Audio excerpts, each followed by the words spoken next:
Yo, welcome to my YouTube channel. This is Jaymusic. Okay, guys, I just want to sing a song for you.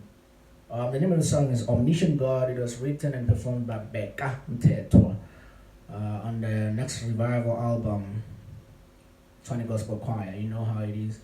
Um, why Omniscient God? Out of all the 30 songs from the album, I guess I just wanna encourage you about the fact that God knows everything. You know, He knows a whole lot of things that we don't even know. It doesn't matter how much you believe in Him. He always knows, and God just knows a lot. So, but before singing the song, I guess I just want to talk to you about something. Something being that God knows, and then He knows you. He loves you, every single one of you though. The Bible even teaches us that the hair on our head is numbered. That is not a simple statement because we might often find ourselves mistaking it for the fact that it's counted. Well, it would be awesome if it's counted, but it's not necessarily counted, it's numbered. So it means if you were to lose a strip of a hair from your, using a comb, you would know exactly that the hair that you just lost is hair number 2344. I mean, like, who can know that? Doctors probably tried, but they can never know the number, concerning your hair. So that's how much God knows us. And then one thing that I want to emphasize is to actually emphasize the patterns that we can look around and see. I'm currently reading a book written by a man of God who passed away today, a few minutes ago. I can't believe I'm talking about his passing because last night I was listening to his sermon. The sermon titled Convictions That Conquered the World. And then there's so many powerful things that he said from that video. I actually watched the video I think 2 times before, but yesterday I actually watched it again and I got to get the things that I missed before because I processed very slowly, but I guess what made me revisit the video is the fact that I knew that he was in hospital fighting for his life. He had cancer. So he finally went to be with the Lord. But I guess this is the kind of man that we cannot cry over because he has done a lot of things on the planet. He's been in it for a long time, and then he has written so many books, he has preached so many sermons. In fact, the sermon that I was watching, he actually preached it like 2 years ago. He was 73 years old. And there's a statement that he made. He said that he is actually done doing everything that he needed to do. But he said he was not finished, but he was done. He said that he was never going to be able to say anything new. Everything that he probably was going to say was something that he said before. I believe it echoes the words of Miles Monroe when he said, when he died, just die empty. Get to a point where you use time wisely and do everything that you need to do on planet Earth so that by the time you die, you don't feel like you have left out anything that you had to do. So this man really, on the book that I'm reading, I like a statement that he wrote on the cover. It's actually the back of the book. It says, the threads of our lives accidentally entangled, or rather, are they intentionally arranged? So you're asking a question. So in simpler terms, you can say, is your life a coincidence? And then as far as I know, if God is in it, there is no such thing as coincidence. Everything is happening the way it needs to happen. There is no coincidence in your life. Whether you're feeling pain, whether you're disappointed, whether you're heartbroken, whether you are going through all sorts of stuff, it's not a coincidence. God knows exactly what He's doing. Though sometimes it might sound like it's the works of your own doing, but I'm telling you the truth. God knows exactly what He's doing. So He cares about you. And then so many things that are happening, they are happening for you, not necessarily for him. Because when he wanted to create the universe and us, he wanted to do it for himself, but he wanted us to be part of it. In fact, he wanted us to run this whole empire for the glory, and we being the people who are actually playing the part in this. Unfortunately, not everyone else is going to actually be part of this thing because it's more sacred than you can ever think. It's hidden even from the people who know a lot, people who've read so many books, scientists, atheists, agnostics, skeptics, so all sorts of stuff.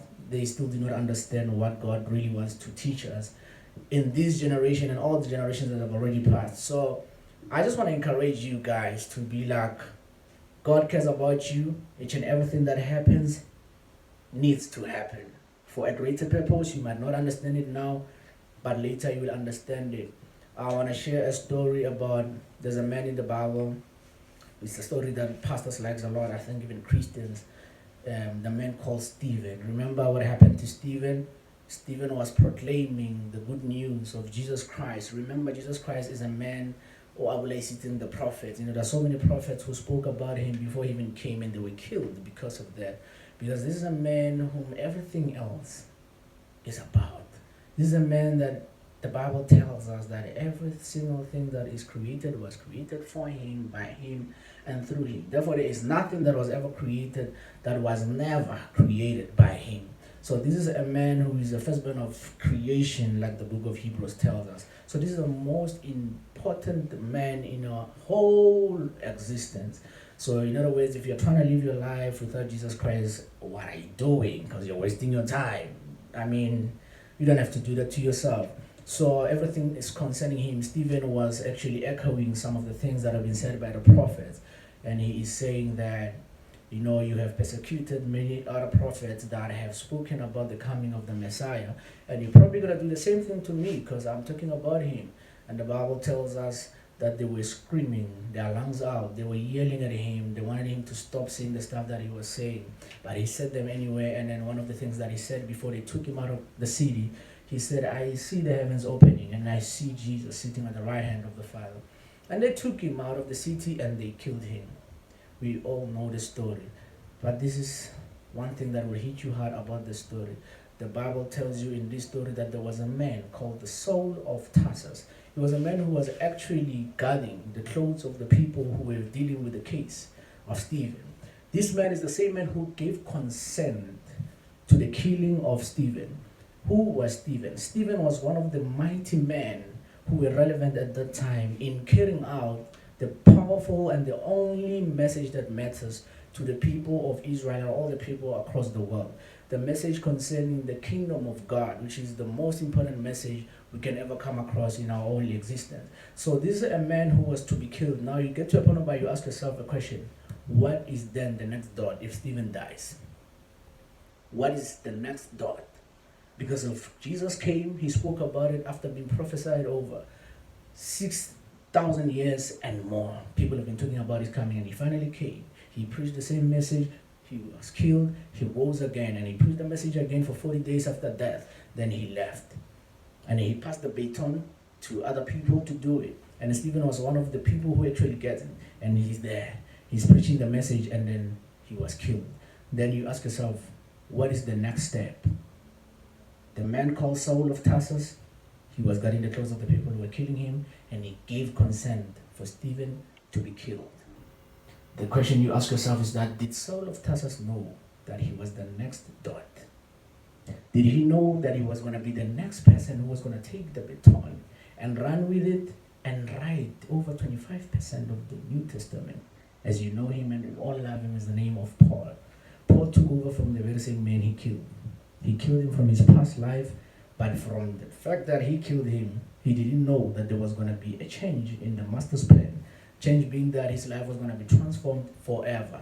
He didn't know that for as much as he nearly put to the end the message that was more important, he was going to be the one who was going to carry it out more than anyone else could have ever done it. So this is what I'm saying. God knows exactly what he's doing. Situations right now, as you know where we are as a world, I can't say country, the whole world is facing a pandemic that has stopped so many things from happening. People probably think their lives are over. People are losing their jobs. People are losing their bursaries. People are losing their payments. People are losing everything. They're asking themselves that, will we ever succeed from this? And I want to say to you that as long as you trust God, you really need to know that God knows exactly what is happening in so many things that can ever happen in this planet, on this planet, whatever. God is in it, and he is doing the things. It comes with different points that we can refer to as coincidences. I can take you back to the Old Testament, to the Shunammite woman. The Shunammite woman was taking care of the prophet of God, not knowing that the very same prophet later will raise her son from the dead. They didn't know. She didn't know that. She was just taking care of him out of the goodness of her heart. So those are other things that I want to encourage you on. That if you're doing good, do not let situations stop you from keeping on doing good. Keep doing what you need to do, but just make it worthwhile. Make sure that each and everything that you do, you're doing it for the glory of God. Why is it important to do so? I am speaking to you here. I'm a young man. Not so long ago, I was 11 years old. Now I'm 28. I do not know what happened between the years, but that's how fast the years are running. I remember the last time I was actually in the field, I got myself into an injury. My muscles, they acted upon me. I tore a ligament, and then I was injured for like a couple of weeks. Even now, I have not recovered. And then it worried me a lot because I used to be a very fast footballer. I could run, I had stamina for days, I was fit, you know. But when I tried to actually run with the people that I was playing football with, it made me realize that there were younger bodies in the field. And the epiphany itself was really, really self-awakening to say, not so long ago, I was the youngest player in the field. Now I'm amongst the oldest players in the field. Where did the time between me being the youngest player and the time where I was the oldest go? So what I'm trying to say is that whether you're relaxed, whether you're doing something about your life, whether you're writing a song or you're writing a book, whether you're studying or being a doctor or being an engineer, whatever you are doing, time waits for no man. Buddha said it. The problem is you think you've got time. So no one really has time. The time that you're given is precious enough. You really need to make sure that you make use of it.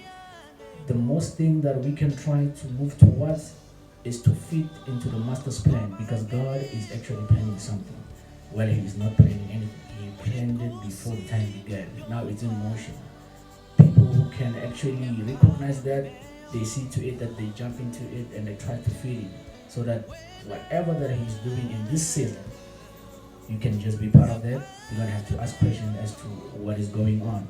So that's just my message, to say God is the omniscient God. He knows everything that is happening, and there's a pattern that I can almost tell you that each and every single person who's successful, when they tell you their success story, they always tell you that they didn't see it coming. They didn't know that it was going to happen exactly how it happened. There's no way in which they could have planned it the way it actually came out.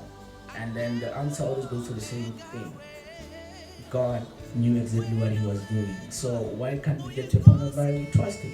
Because he knows everything. So I guess it gets there. Let us get to a point of where we trust God, and in doing it, let us not stop doing what we have to do. We gotta do what we gotta do. And at the end of the day, it's gonna work out well for us and for our generations to come. So I just want to take this time, and I'm not gonna make a moment of silence, because I probably do not have time on the phone. But I'm just gonna say the soul of the great man of God, Ravi Zacharias, rest in peace. I know for sure that he's going to be with the Lord, and may we continue to pray for the family. You know, when you are waiting for the Lord, if you remember the stories of the burning bush, Moses spoke to God. And there's one thing that is interesting that God said to him. He said, "I'm the God of Jacob, I'm the God of Abraham, I am the God of the living, I'm not the God of the dead."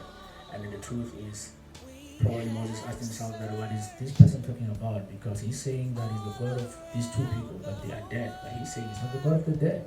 So what I'm trying to say to you is that it also does not have to puzzle you, the fact that Jesus met two people that they thought were dead in the mountain of configuration, which was Moses and Elijah. The truth is, when you're God's servant and you're working for his glory, you do not die. And then when you're working for God, whatsoever that you're carrying in your bosom, in your belly, it does not have limit. I have never met Ravi Zacharias in my whole life. I don't know how he looks in person, but I'm telling you, the messages that I've had from him, they transformed my life, and I'm changed forever. I have never met Miles Monroe in my whole life. In fact, I didn't even know him when he was still alive. And I heard of his death, and I checked them out. Thank God we have platforms like this, for YouTube. I looked for him, and I watched his sermons, and my life was changed forever. So I'm saying, sometimes when you're doing a great thing for a greater cause, You do not have to have an audience at that moment. And do not be discouraged. The fact that you don't have many people following you should not discourage you. If it's good enough, it's gonna penetrate through the places that you can never reach in your body form. But it will get there and it will change lives. That's what existence is about. Existence is more powerful.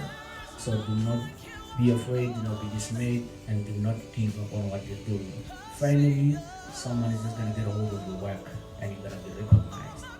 Unfortunately, it might happen after you're gone, but it's for a greater cause. You've been gone does not mean you're gone forever. You're gonna come back with a more awesome body. See, that body that makes you disappear when you feel like it. I'm saying the body that does not get sick. So may his soul rest in peace. I'm gonna get to the song right now. I'm not sure if I'm gonna be in the mood to sing technically and all that, but I'm just gonna sing the song.